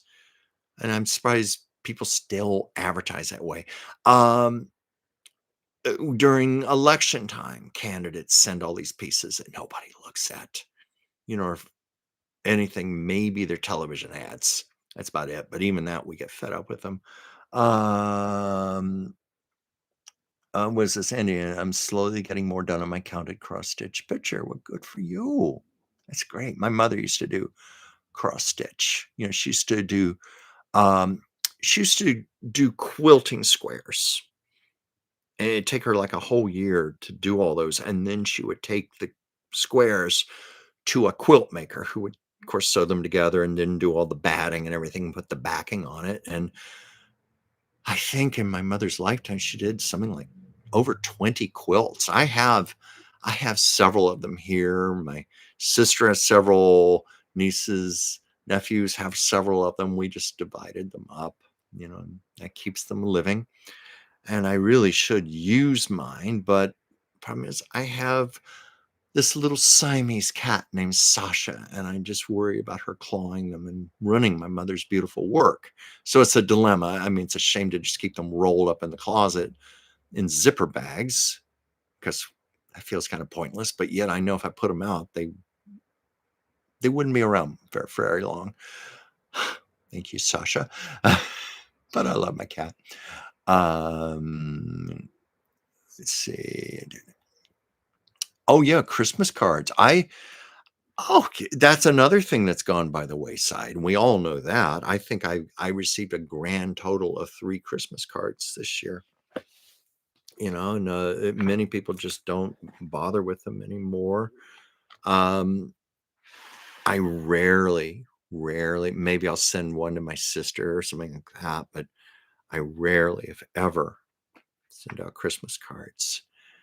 I used to love doing it, but at the same time, it was a huge amount of work.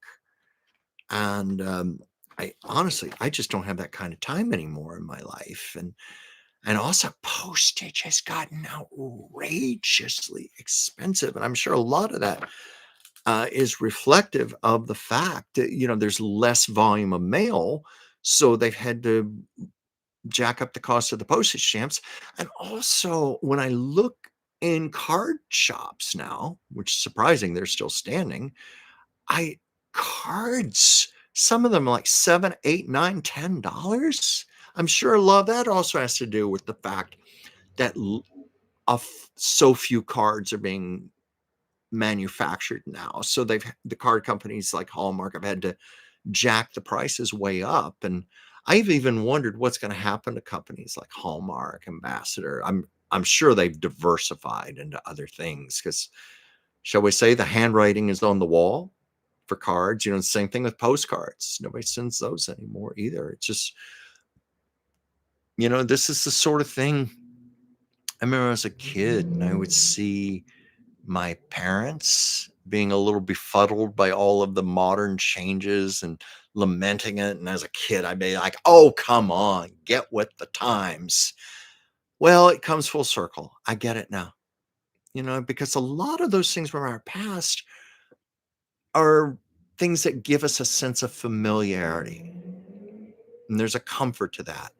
I was talking about this on Dr. Whimsy's show because we've been talking about, and I swear this is not to get political here, but talking about Donald Trump's health and his apparent dementia and Alzheimer's and how he's acting increasingly childish. And the reason I bring that up is because that's one of the signs of Alzheimer's. Once short-term memory goes, it's those long-term memories, especially of childhood, that gives that person something to hold on to anchor to, something for security.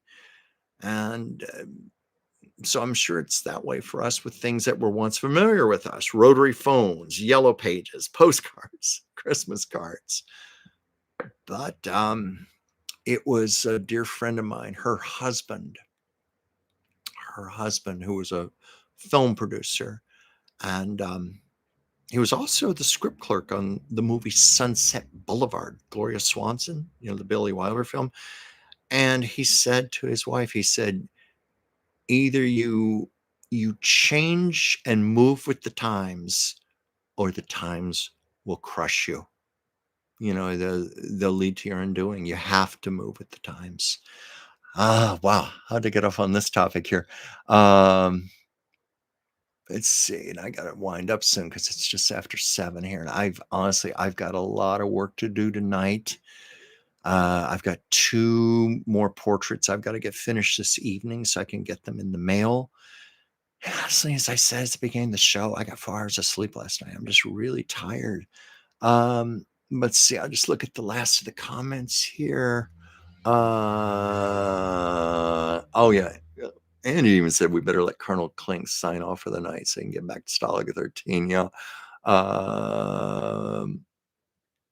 I hope I'm not missing anybody here. Well, yeah, Sydney. Yeah, you're right. Phone books, period, are obsolete. Of course they are. Catalogs are obsolete. Remember the Sears wish book at Christmas? A lot of us love to get nostalgic about that. People in their teens and 20s, even 30s, are like, huh? Can't you just go on Amazon?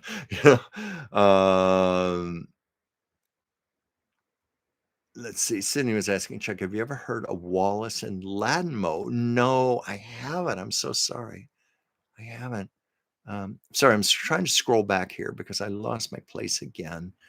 And I'm trying to acknowledge people here before I sign out. Let's see. Let me go down a little here. Yeah, Renee, people just don't write any more cards. Well, in a way they do. It's called texting, but it's just not, I know it's just not the same thing. But that is what's being accepted by society now. Emails and texts. We'll see what happens after that. Who was this, Andy? The last who was in Romper Room in Illinois passed away a while ago. Yeah, after the show, I may look up Romper Room on Wikipedia. See when that ended. Oh, Lord, I heard more than one child got freaked out when Miss Nancy, quote unquote, saw them and called them by name while they were taking a bath. That's good. Let's see. Canine Catherine. I was adopted and I found a handwritten letter. My adopted father wrote about how thrilled they were to have me and what a happy baby I was. That's special. And I know this is such a cliche thing to say, but it is true. Adopted children really are special because the parents really, really wanted them. These are people who really wanted to be parents. So that made you extra special. And, I'm thinking also a thing Kristen Chenoweth said, because she was an adopted child. Now, I think she might have gotten to have met her birth mother many years later, but it was her adopted mother said, we didn't give you life, but we gave you a life. Isn't that a nice way to look at it? But how special for you to find that letter. Yeah, let's see what else here. Let's see if I can do this without losing my place. Yeah, Sydney Willis asking if you heard of Wallace and Ladmo. No, I'm so sorry, I'm not familiar. Joyce, remember the ending? They did the vacuum scene. Wait, I don't know what that is, the vacuum scene. I'm not sure. I lost track here. What you were referring to there.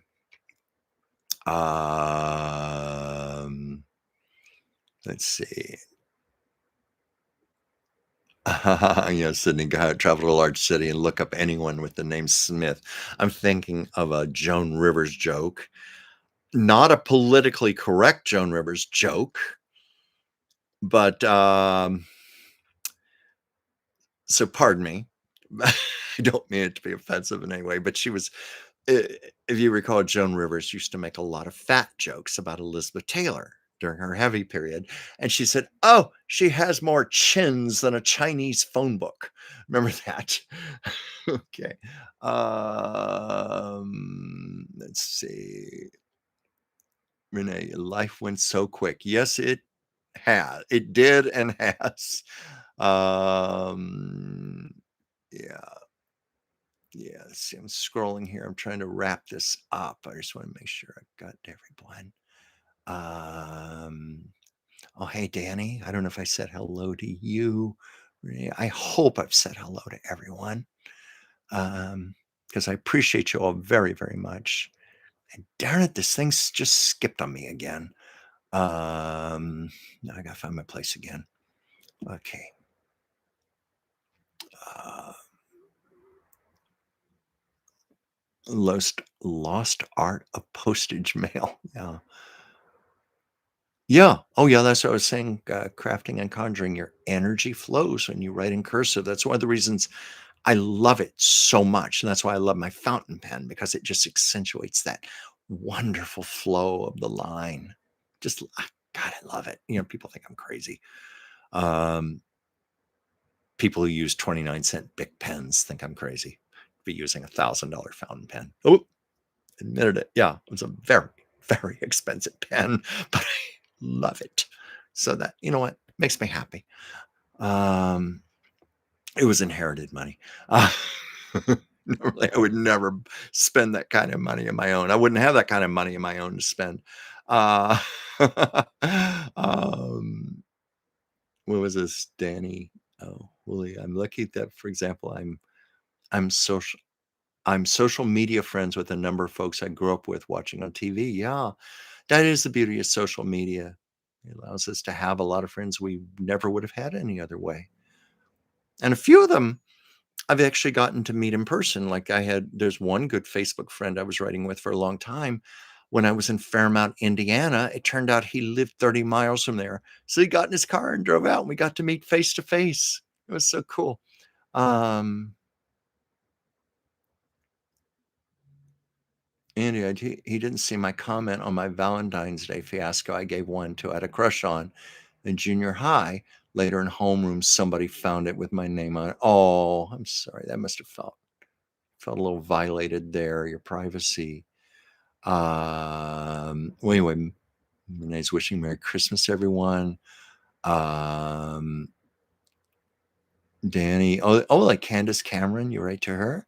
You know her for 14 years this fall. She's based in Florida. There you go. That's great. I have a few celebrities like that I write to. Let's see. Hallmark is closing all their brick and mortar store. Hallmark is closing all their brick and mortar stores. I'm not surprised. Well, I mean, frankly, a lot of brick and mortar stores are closing.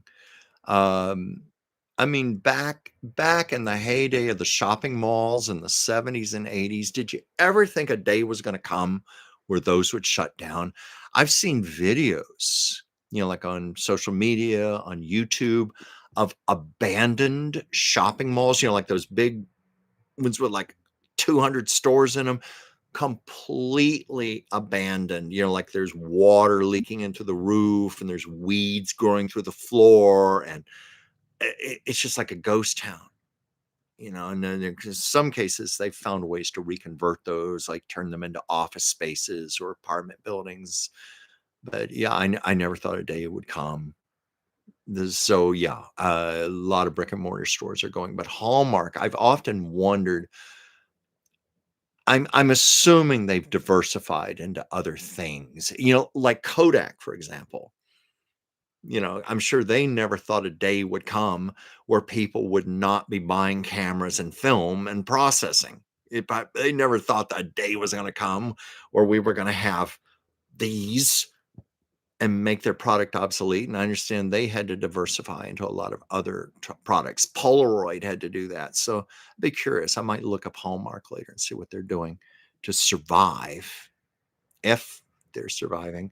Um, you care enough to send the very best. Remember that? Anyway, yeah, social media is great because it helps people not to feel alone.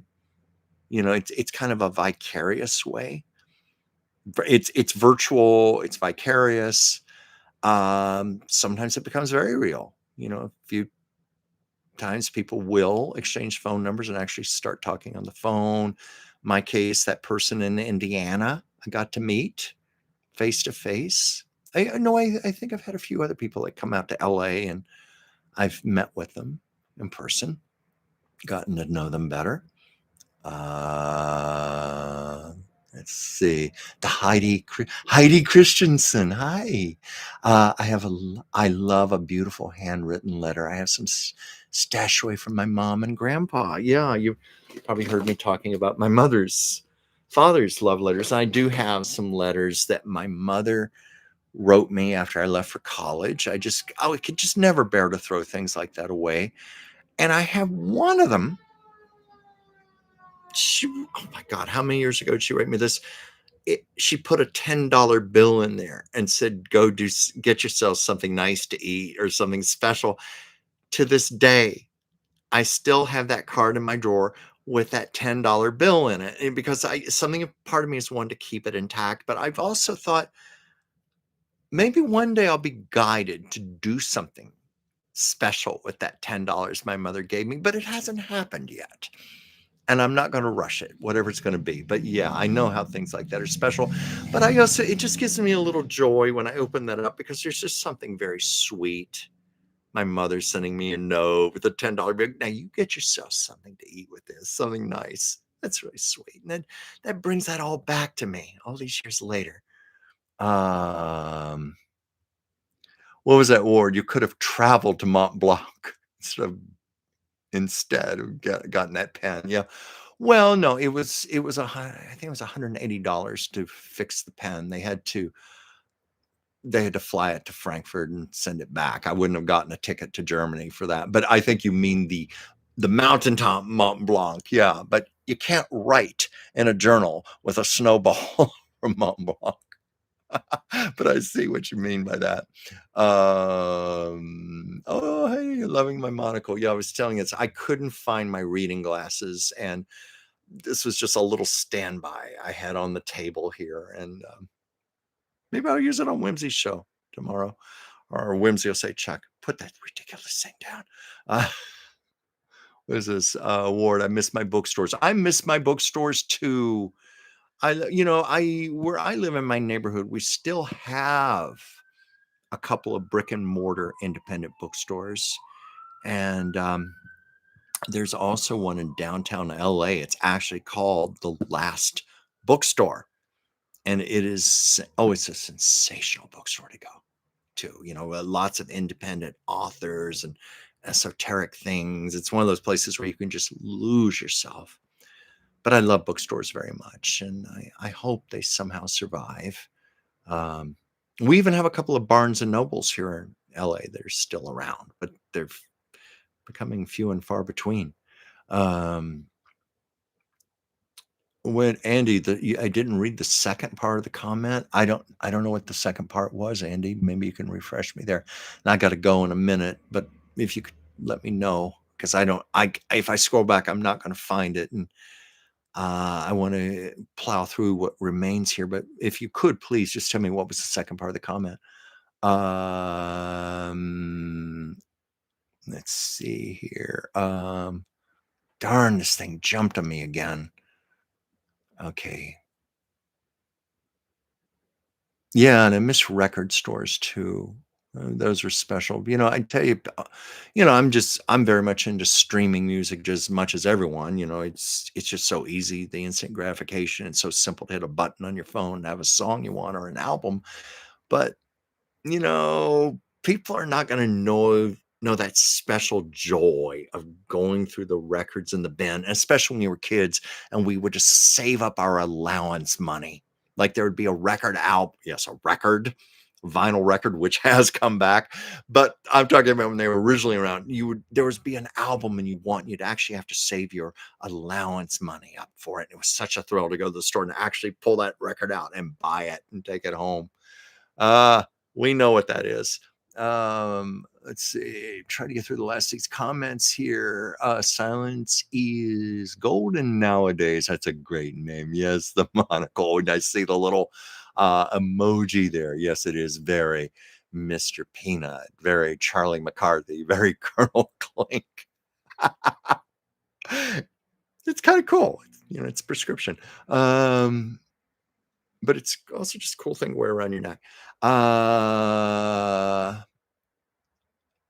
Well, Sasha's asleep, Andy. So what you're hearing is probably a siren outside my window. Not far from my building is a 24-hour street. So you hear ambulances and motorcycles and just everything. And sometimes you hear car crashes outside the window too. And that, when you're that close to it, it sounds like a bomb going off. Crafting Conjuring. I've sent some silly word check stuff. Now I proofread before I hit send. Yes, very important to proofread because word check can be vicious. It can get you into trouble. Let's see. Heidi Christensen. After my grandma died, I came across her practice card for her Christmas cards.